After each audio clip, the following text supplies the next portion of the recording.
So here we're looking at the back of our 280ZX, and we're looking at installing some of our aluminum interior panels.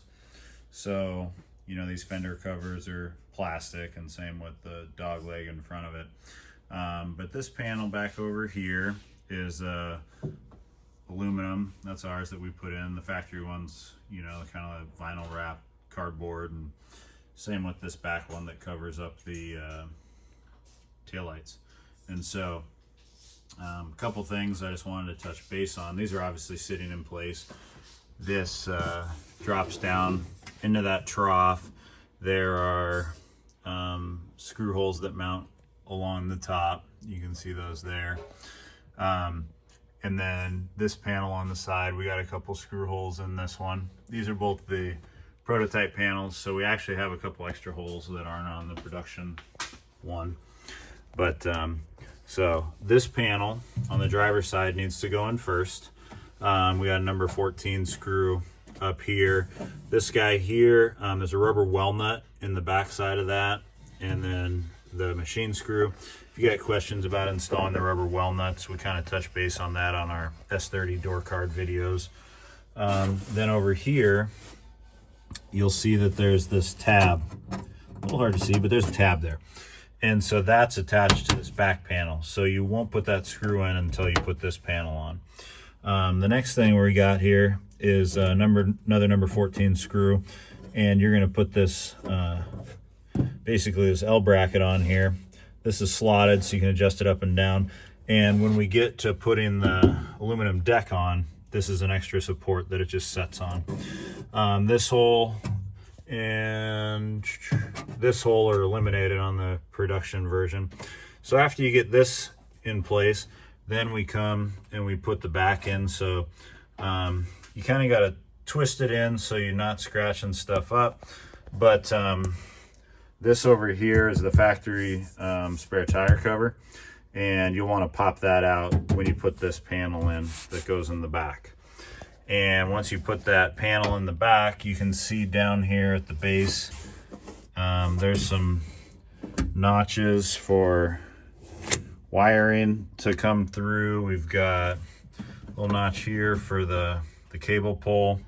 So we'll slide that in. One of the things you'll see over here is some bulb seal. So there'll be bulb sealed supplied in the kit.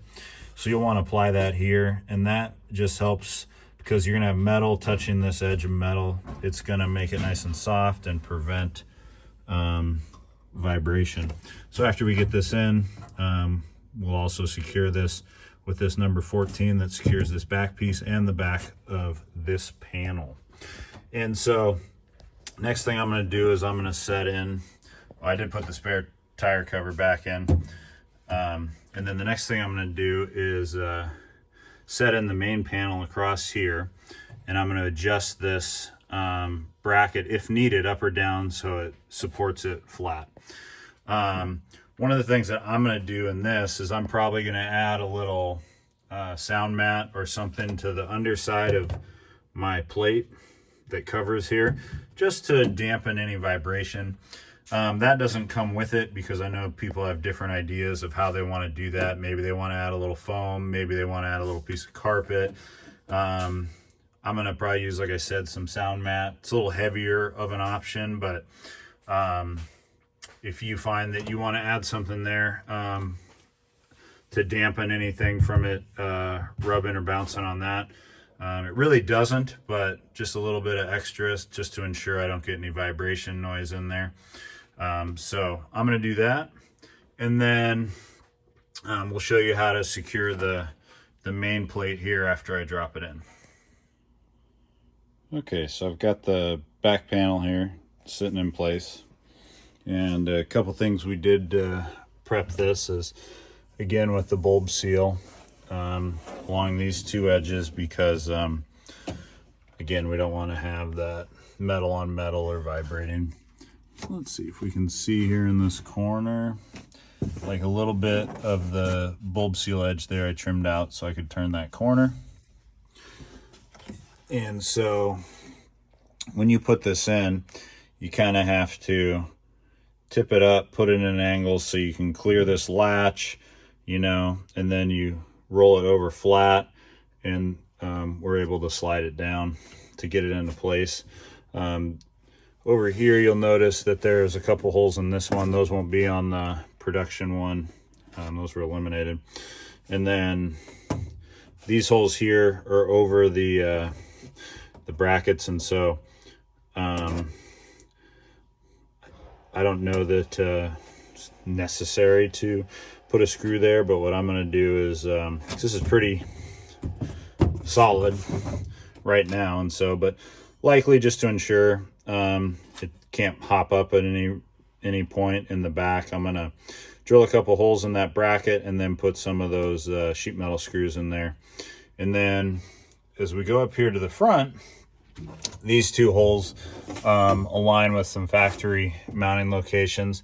I have some 1/2-inch spacers that I'm going to put underneath here, and then basically I can screw this down and secure it. And so one of the options is to just do what you see right here, and then, you know, if you have your carpet that comes over, you can trim it or whatever, cut it to this edge. You can still have access to your boxes and panels, and if you got speakers in there or whatever. And so this would be an option just to kind of finish this out here. In this car, we're going to actually put a hard panel that covers that, because we're not interested in keeping the cubbies and any of that stuff. And so we're actually just going to have a panel that attaches from here that's going to come over and hook around that edge of carpet up there in the front. So I'm going to put the spacers in here. I'm going to slide the other panel underneath this, and I'm going to bolt that all down together. All right, so here we are from inside the car with everything put in. So you can see this front plate that covers up our cubbies has a formed lip in the front that kind of wraps around the carpet there. These screws replace the ones that hold down these plastic right here, so it goes through this plate and then back through the plastic. Again, we have these provided sheet metal screws, and then there's a 1/2-inch spacer under here, so that way this stays flat, and when you tighten this down really nice and snug, it doesn't warp it in the center. So nice and solid there. And so you can see this is the way it looks like with the whole deck, and then the taillight cover panel, and then the driver's side piece over there. And so you can get, you know, just the back 3 pieces that I had mentioned, and it'll stop right here. Or if you wanted to delete those cubbies like what we did here, you can add this piece on as well. And this is available from Skillard.com.